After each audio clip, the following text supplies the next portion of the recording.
प्यारे बच्चों, मैं गीतेश पांडे आपका आपके अपने YouTube channel Gitesh Pandey lectures के एक और शानदार सेशन में हार्दिक स्वागत एवं अभिनंदन करता हूं। प्यारे बच्चों, बोर्ड परीक्षा बहुत सन्निकट है, तो 27 फरवरी से पहले जो है लगभग सिलेबस को हमको कंप्लीट कर लेना है। तो उसी क्रम में आज हम लोग एक और शानदार चैप्टर को क्लियर करेंगे जो कि तरंग प्रकाश से रिलेटेड होगा। प्यारे बच्चों, ये प्रकाश का ध्रुवण है। इसमें काफ़ी कम प्रश्न आपको पढ़ने हैं बोर्ड परीक्षा के दृष्टिकोण से। जो महत्वपूर्ण प्रश्न है उन्हीं को हमने सम्मिलित किया है। तो अगर आप पूरे क्लास में बने रहते हैं तो निश्चित तौर पर आप चीज़ों को सीख पाएंगे। ठीक,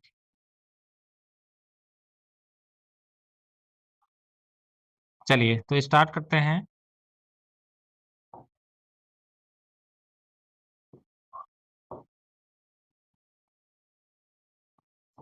चैप्टर का नाम है प्रकाश का ध्रुवण। ठीक, देखिए इसमें जो सबसे पहला पॉइंट हमको पढ़ना है वो होगा प्यारे बच्चों सामान्य।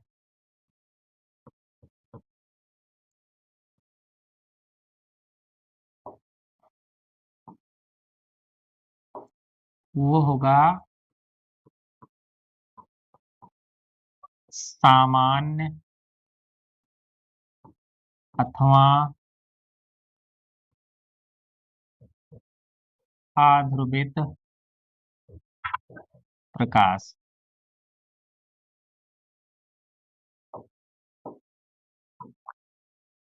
इसमें होगा सामान्य अथवा आध्रुवित प्रकाश।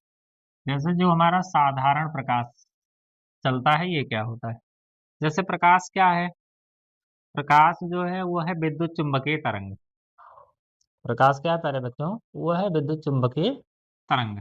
इसमें जो वैद्युत वेक्टर के कंपन हैं वो ई और बी के रूप में कंपन करते हैं और वो संचरण की दिशा के क्या होते हैं? लंबवत होते हैं। जैसा कि आप लोग जो है विद्युत चुम्बकीय तरंग में इसके बारे में पढ़ भी चुके हैं कि इसमें जो कंपन होता है वो कैसा होता है? वो होता है ई और बी के रूप में, मतलब वैद्युत क्षेत्र और चुंबकीय क्षेत्र के रूप में। और ये तरंग संचरण की दिशा ये सब क्या होता है? एक दूसरे के लंबवत होते हैं। ठीक, तो ये जो सामान्य प्रकाश है, जो हमारे पास तक जो प्रकाश आता है वो कैसा होता है? तो उसको अगर हम परिभाषित करें तो सामान्य प्रकाश क्या होता है? इसमें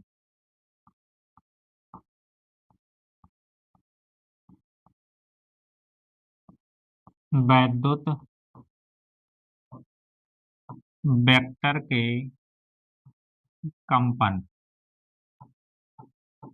तरंग संचरण की दिशा के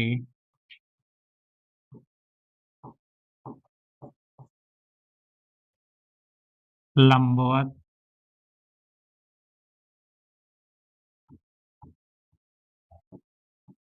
सभी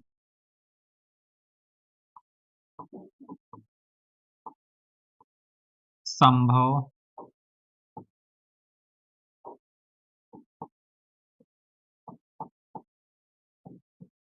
दिशाओं में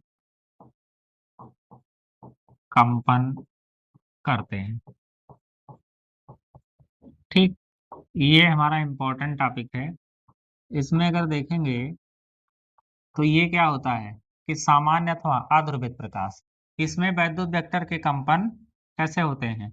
ये तरंग संचरण की, इसमें वैद्युत वेक्टर के कंपन तरंग संचरण की दिशा के लंबवत सभी संभव दिशाओं में कंपन करते हैं। देखिए जैसे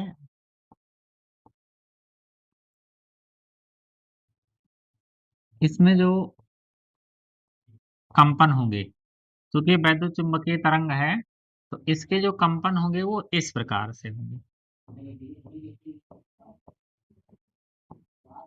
ठीक, इसमें जो प्यारे बच्चों जो कंपन होता है वो कैसा होता है?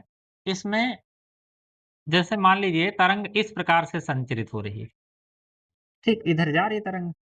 तो इसमें जो प्रकाश कंपन करता हुआ आएगा, अगर कोई प्रकाश है और वो इस प्रकार से कंपन कर रहा है, देखिए, इसमें जैसे इसमें जो प्रकाश है अगर वो इस प्रकार से कंपन कर रहा है, देखिए ये है मान लीजिए प्रकाश, तो ऐसे अगर कंपन करेगा इस प्रकार से, तो तब भी क्या होगा ये?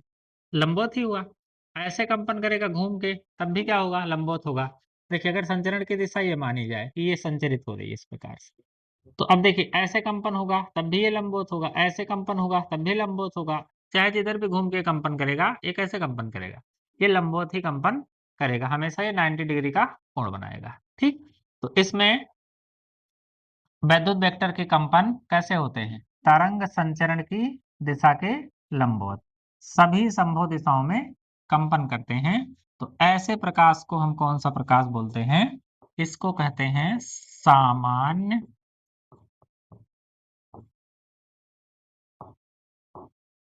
अथवा ये है आध्रुवित प्रकाश। इसे कौन सा प्रकाश बोलते हैं प्यारे बच्चों? इसे बोलते हैं सामान्य अथवा आध्रुवित प्रकाश। ठीक, अब देखिए ध्रुवित प्रकाश क्या होगा? दूसरा जो प्रकाश होगा वो क्या होगा? वो होगा समतल ध्रुवित प्रकाश।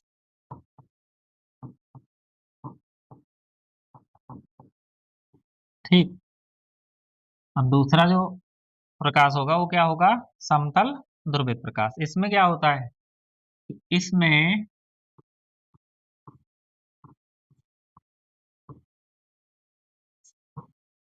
वैद्युत वेक्टर के कंपन तरंग संचरण की दिशा के लंबवत, तरंग संचरण की दिशा के लंबवत केवल एक ही दिशा में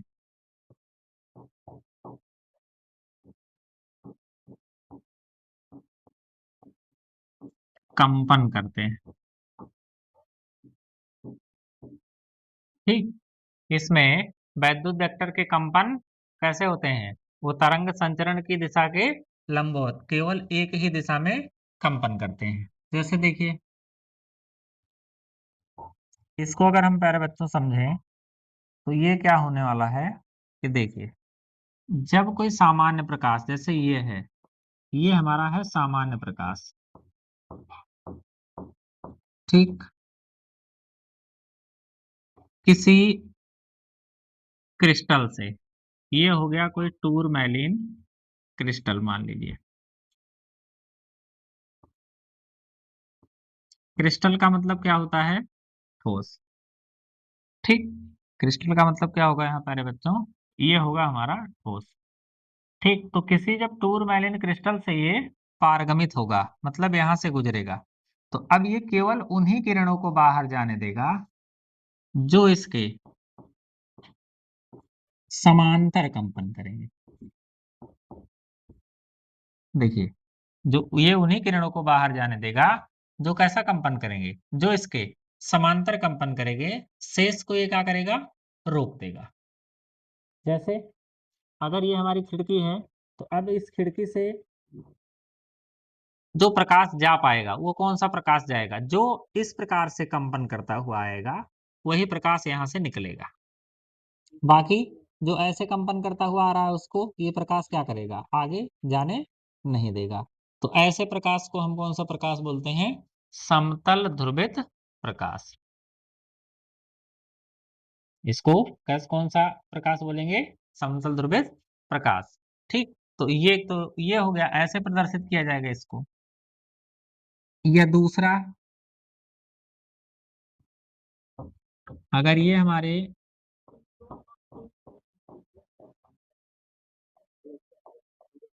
संचरण की दिशा है, इसमें कुछ इस प्रकार से भी प्रदर्शित कर सकते हैं। तो इसको दो प्रकार से प्रदर्शित कर सकते हैं। तो ऐसे प्रकाश को कहते हैं समतल ध्रुवित प्रकाश। ये इंपॉर्टेंट है, बोर्ड परीक्षा में पूछा जा सकता है। ठीक, दोनों परिभाषाएं जो है वो पूछी जा सकती हैं कि सामान्य प्रकाश क्या है और समतल ध्रुवित प्रकाश क्या है। ठीक, चलते हैं नेक्स्ट क्वेश्चन की तरफ। अब देखिए अगला प्रश्न जो इसमें होगा वो होगा ध्रुवण कोण। वो होगा ध्रुवण कोण। ठीक, ध्रुवण कोण का क्या होगा? वह आपतन कोण,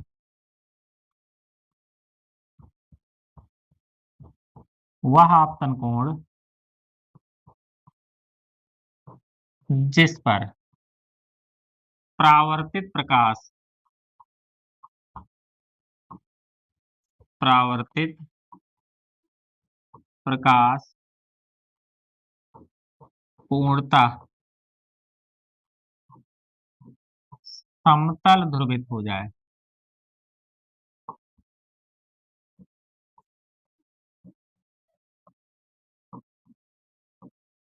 वह आपतन कोण जिस पर परावर्तित प्रकाश पूर्णतः समतल ध्रुवित हो जाए ध्रुवण कोण कहलाता है। ठीक, ध्रुवण कोण कहलाता है। इसे आईपी से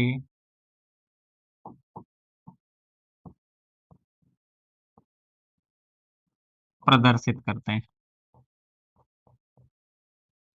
ठीक, वह आपतन कोण जिस पर परावर्तित प्रकाश पूर्णतः क्या हो जाए, समतल ध्रुवित हो जाए, उसे क्या कहते हैं? ध्रुवण कोण कहते हैं। देखिए जैसे इसका तात्पर्य क्या है अगर इसको समझें। देखिए अब यहां से अगर कोई भी सामान्य प्रकाश इस प्रकार से यहाँ पर आपतित हो रहा है, देखिए इसको अगर देखें प्यारे बच्चों, तो अगर देखिए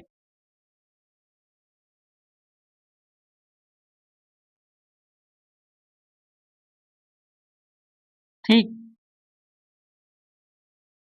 ये अगर हम देखें तो ये कौन सा प्रकाश है? मान लेते हैं ये है हमारा सामान्य प्रकाश, इससे आ रहा है। इस प्रकार से ये प्रकाश जो है वो कंपन करते हुए यहाँ पर अगर आ रहा है, तो ये कोण जो है वो कौन सा कोण होगा? अब जो प्रकाश, कुछ प्रकाश इसका क्या हो गया, ये जब प्रकाश किसी एक माध्यम से दूसरे माध्यम में जाता है तो उसमें तीन घटनाएं होती हैं। एक तो अधिकांश भाग दूसरे माध्यम में चला जाता है, ठीक, कुछ भाग का अवशोषण होता है और कुछ भाग का क्या होता है, वो परावर्तन हो जाता है। ठीक, तो अगर जो भाग का परावर्तन हुआ है इस प्रकार से अगर देखें, तो जो परावर्तित हुआ वो कैसा होना चाहिए? वो जो परावर्तित प्रकाश है वो समतल ध्रुवित होना चाहिए। जो परावर्तित प्रकाश है वो कैसा होना चाहिए? वो होना चाहिए समतल ध्रुवित। ठीक, तो ऐसे प्रकाश को जो समतल ध्रुवित हो जाए, अगर इसे कौन सा करेंगे, ये है समतल ध्रुवित हो गया, तो ये आईपी है, तो ये भी क्या होगा, आईपी होगा। तो इसे क्या कहते हैं? ध्रुवण कोण कहते हैं। ठीक, तो वह आपतन कोण जिस पर परावर्तित प्रकाश पूर्णतया क्या हो जाए, समतल ध्रुवित हो जाए, ध्रुवण कोण कहलाता है और इसे आईपी से प्रदर्शित करते हैं। ठीक, तो ये हो गया हमारा ध्रुवण कोण। ठीक है, अगला देखें। अगला इसमें एक और इम्पोर्टेंट टॉपिक पर चलते हैं जिसे कहते हैं ब्रूस्टर का नियम।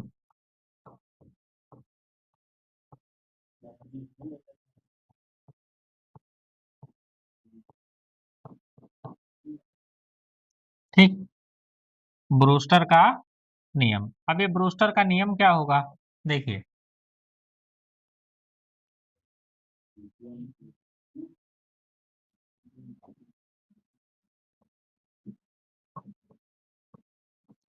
ध्रुवण कोण, ये जो आईपी है वह माध्यम के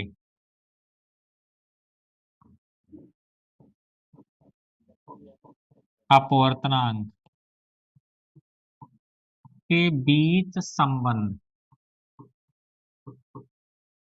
ध्रुवण कोण आईपी व माध्यम के अपवर्तनांक के बीच संबंध मतलब n बराबर tan आईपी को ब्रूस्टर का नियम कहते हैं। ठीक, तो ब्रूस्टर का नियम क्या होता है, ध्रुवण कोण जो आईपी है और माध्यम के अपवर्तनांक मतलब ये जो माध्यम का अपवर्तनांक है इसके बीच का जो संबंध होगा अर्थात n बराबर tan आईपी को क्या कहते हैं, ब्रूस्टर का नियम कहते हैं। ठीक, चलते हैं इसके नेक्स्ट टॉपिक की ओर जो कि बहुत इंपॉर्टेंट है। देखिए,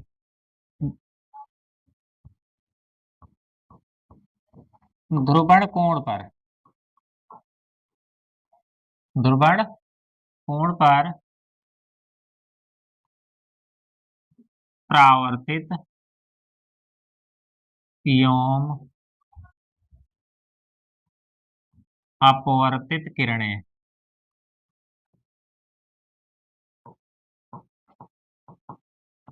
परस्पर लंबवत होती है। ध्रुवण कोण पर परावर्तित एवं अपवर्तित किरणें कैसी होती हैं, परस्पर लंबवत होती है। मोस्ट इंपॉर्टेंट टॉपिक है इस चैप्टर का कि ध्रुवण कोण पर परावर्तित और अपवर्तित किरणों के बीच का कोण कैसे होता है, वो होता है 90 डिग्री। ठीक, देखिए अब अगर हम यहां देखें तो सबसे पहले अगर हम चित्र बनाते हैं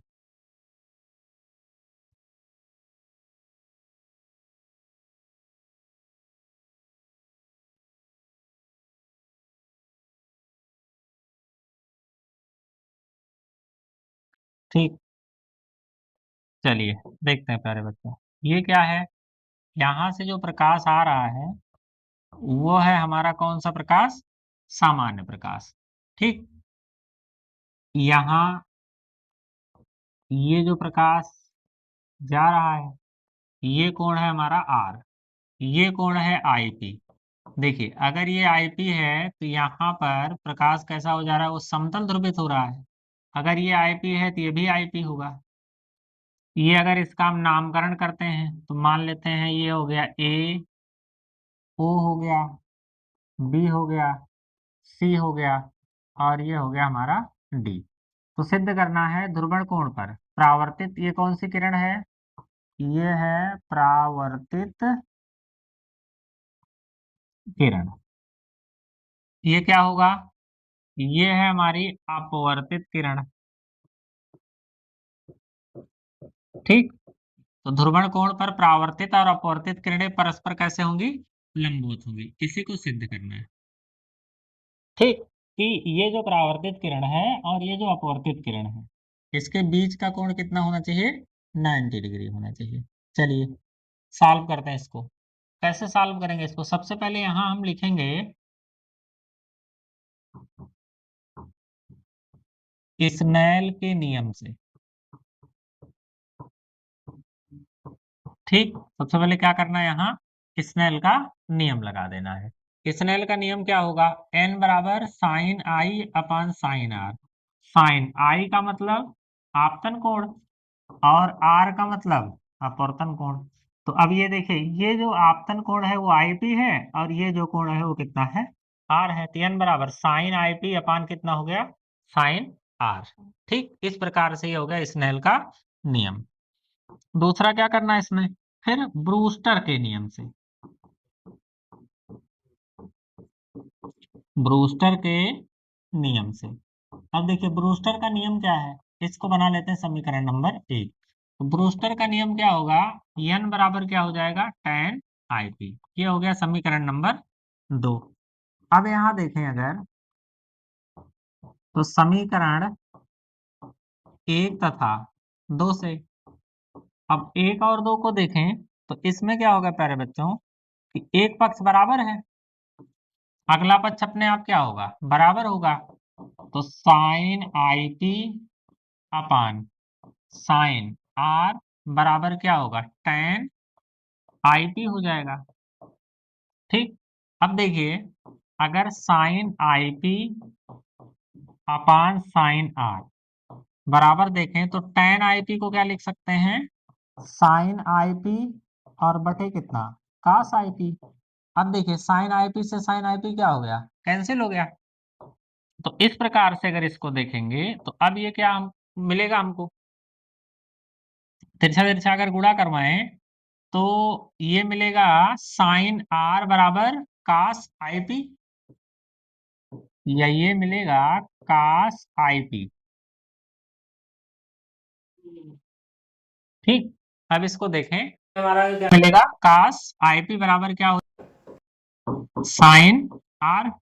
अब देखिए cos IP बराबर, अब इसको अगर देखें तो साइन R के जगह पर क्या लिख सकते हैं, अगर मान लीजिए हमको साइन R को हटाना है तो साइन को अगर हम cos के पदों में लिखें तो cos क्या हो जाएगा, ये 90 माइनस कितना IP, क्योंकि cos 90 माइनस थीटा बराबर क्या हो जाएगा, साइन थीटा। ठीक, तो यहाँ पर R चूंकि हटा रहे हैं तो हमको क्या लिखना पड़ेगा, R लिखना पड़ेगा। ठीक, यहाँ चूंकि कितना लिखा है, R, ये हो गया। अब देखिए काश दोनों तरफ है, कैंसिल हो गया, तो IP बराबर क्या हो गया, 90 माइनस R, R को इधर ले आए तो IP प्लस R बराबर कितना हो गया, 90 डिग्री। ये हो गया समीकरण नंबर 3। इस प्रकार से देखें तो ये हो जाएगा प्यारे बच्चों हमारा समीकरण नंबर 3। ठीक, अब देखिए चूंकि अगर इस त्रिभुज में देखें, देखिए करें त्रिभुज, अब यहाँ देखिए ये क्या होगा प्यारे बच्चों कि अगर हम देखें तो ये पूरा जो कोण होगा वो कितना होगा, एक सरल रेखा है और एक तरफ जितने भी कोण बन रहे हैं सबका योग कितना होगा, वो होगा 180 अंश। तो यहां लिखें अगर कि रैखिक युग्म अवगृहित से, रैखिक युग्म अवगृहित से, तो रैखिक युग्म अवगृहित से देखें तो IP प्लस, देखिए IP प्लस DOC, कोण DOC प्लस कोण R बराबर कितना हो जाएगा, 180 अंश। देखिए ये पूरा IP और प्लस ये वाला कोण प्लस ये वाला कोण बराबर कितना हो गया प्यारे बच्चों, 180 अंश। अब देखिए IP प्लस R बराबर कितना लिख सकते हैं, 90। अगर इसको देखें तो क्या हम लिख सकते हैं, यहाँ पर कोण DOC बराबर कितना, 180 अंश, क्योंकि IP प्लस R, देखिए अगर IP प्लस R के स्थान पर हम कितना लिख सकते हैं, 90 डिग्री लिख सकते हैं। तो IP प्लस कोण R बराबर कितना, 90। तो कोण DOC बराबर कितना हो गया, 180, 90 उधर जाएगा माइनस हो जाएगा, तो कोण DOC बराबर कितना हो गया, 90 डिग्री। ठीक, अब देखिए अगर ये DOC क्या आ गया, 90 डिग्री, तो इसका मतलब क्या है कि जो किरण है हमारी, कौन सी किरण, ये 90 डिग्री जब आ गया तो अब किरण OD लंब है किस पर, OC पर। ठीक, ये हमारा हो गया प्रूव्ड। इस प्रकार से ये बहुत ही इंपॉर्टेंट टॉपिक हमारा क्लियर हुआ प्यारे बच्चों। ठीक, चलिए अपने नेक्स्ट टॉपिक की तरफ चलते हैं। अगर इसका एक बार रिवीजन कर लें तो क्या होगा, देखिए ध्रुवण कोण पर परावर्तित और अपवर्तित किरणें परस्पर लंबवत होती हैं। पहले क्या करना है, स्नेल का नियम लगाना है, फिर बूस्टर का नियम लगाना है, फिर दोनों को, दोनों के एक पक्ष बराबर होंगे, अगला पक्ष अपने आप बराबर हो जाएगा। जब अगला पक्ष अपने आप बराबर हो जाएगा तो क्या होगा, समीकरण 1 और 2 से। यहाँ देखिए ये tan IP को बदल दिया sin IP बटे cos IP, साइन से साइन कैंसिल हो गया, तिरछा तिरछा हमने गुणा करवा दिया। इस साइन को बदल दिया, sin r माने sin थीटा बराबर क्या लिख सकते हैं, cos 90 माइनस r। तो अब देखिए cos से cos कैंसिल हो गया, IP बराबर कितना का 90 माइनस r, इसको ले आए, IP प्लस r बराबर कितना हो गया, 90 डिग्री हो गया। ठीक, ये हो गया हमारा। फिर हमने देखा कि ये जो कि रैखिक एवं अपगृहीत से AB क्या है, एक सरल रेखा है, तो इसके एक तरफ जितने भी कोण बनेंगे सबका योग कितना होगा, 180 अंश होगा। तो IP प्लस ये वाला कोण मतलब DOC प्लस ये वाला कोण R बराबर 180 अंश। तो IP प्लस कोण R, तो IP प्लस R के स्थान पर क्या लिख सकते हैं, 90 डिग्री। तो 90 प्लस कोण DOC बराबर 180 अंश, कोण DOC बराबर 180 माइनस 90 मतलब ये कितना अंश हो जाएगा, 90 डिग्री हो जाएगा। तो 90 डिग्री हो गया मतलब परावर्तित और अपवर्तित किरणें इस प्रकार से क्या हो गई, परस्पर लंबवत हो जाएंगी। ठीक, तो एक और इम्पोर्टेंट टॉपिक जो है हमारा ये क्लियर हुआ। चलते हैं अपने नेक्स्ट टॉपिक की ओर। चलिए देखिए माइलस का नियम क्या होगा, ये हमारा है ध्रुवक और ये है विश्लेषक। जब कोई सामान्य प्रकाश इस ध्रुवक से गुजरेगा तो अब केवल उन्हीं किरणों को बाहर जो इसके समांतर कंपन करेगा। किरण जब इस विश्लेषक से निर्गत होगी तो कुछ इस प्रकार से निर्गत होगी। ठीक, यहाँ लिखेंगे देखिए, विश्लेषक से निर्गत प्रकाश की तीव्रता, ये जो विश्लेषक है इससे जो प्रकाश जो निर्गत हो रहा है मतलब यहाँ जो तीव्रता है वो आई है, यहाँ जो तीव्रता होगी वो कितनी होगी, वो आई नॉट होगी। तो प्रकाश की तीव्रता विश्लेषक की ध्रुवण दिशा, ये जो विश्लेषक है इसकी ध्रुवण दिशा, ये जो ध्रुवण की दिशा है इसकी मतलब ये जो प्रकाश को इस प्रकार से ध्रुवित कर रहा है, मतलब अब ऐसे प्रकाश को ये जाने देगा, शेष को ये क्या करेगा, रोक लेगा। ध्रुवण दिशा तथा ध्रुवक के ध्रुवण दिशा, जो ध्रुवक है उसके ध्रुवण दिशा के बीच या दिशा से निर्मित कोण की कोज्या के, जो ये दोनों के बीच जो विश्लेषक और ध्रुवक के ध्रुवण दिशा के निर्मित कोण है ये थीटा, ठीक, कि कोज्या के वर्ग के, कोज्या मतलब कास के वर्ग के क्या होता है, अनुक्रमानुपाती या समानुपाती होता है, अर्थात I proportional to cos square theta. मतलब अगर इन दोनों के बीच का कोण कितना है, ध्रुवक और विश्लेषक, इसके बीच का कोण कितना है अगर थीटा है तो आई बराबर कास स्क्वायर थीटा या आई बराबर आई नॉट कास स्क्वायर थीटा होगा। ठीक, तो ये हो गया हमारा मेलस का नियम। ठीक है, अब देखिए इसमें दो चार प्रश्न और छोटे छोटे जो ध्यान रखने हैं हमको।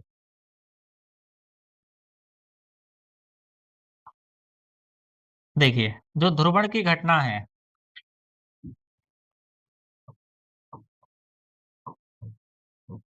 प्रकाश के ध्रुवण की घटना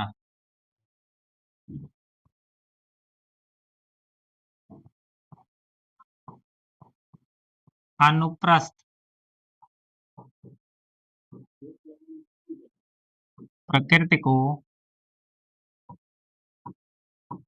दर्शाती है। एक नंबर का बहुत इंपॉर्टेंट क्वेश्चन है जो कि अक्सर बोर्ड परीक्षा में पूछा गया है। ठीक, कि प्रकाश के ध्रुवण की घटना कौन सी प्रकृति, तरंगों की कौन सी प्रकृति को प्रदर्शित करती है, तो ये तरंगों की प्यारे बच्चों कौन सी प्रकृति को प्रदर्शित करेगी, ये होगा हमारे अनुप्रस्थ प्रकृति को प्रदर्शित करेगी। ठीक, चलिए तो बस आज के लिए इतना ही। तो ये चैप्टर हमारा इसी के साथ कंप्लीट हुआ। धन्यवाद।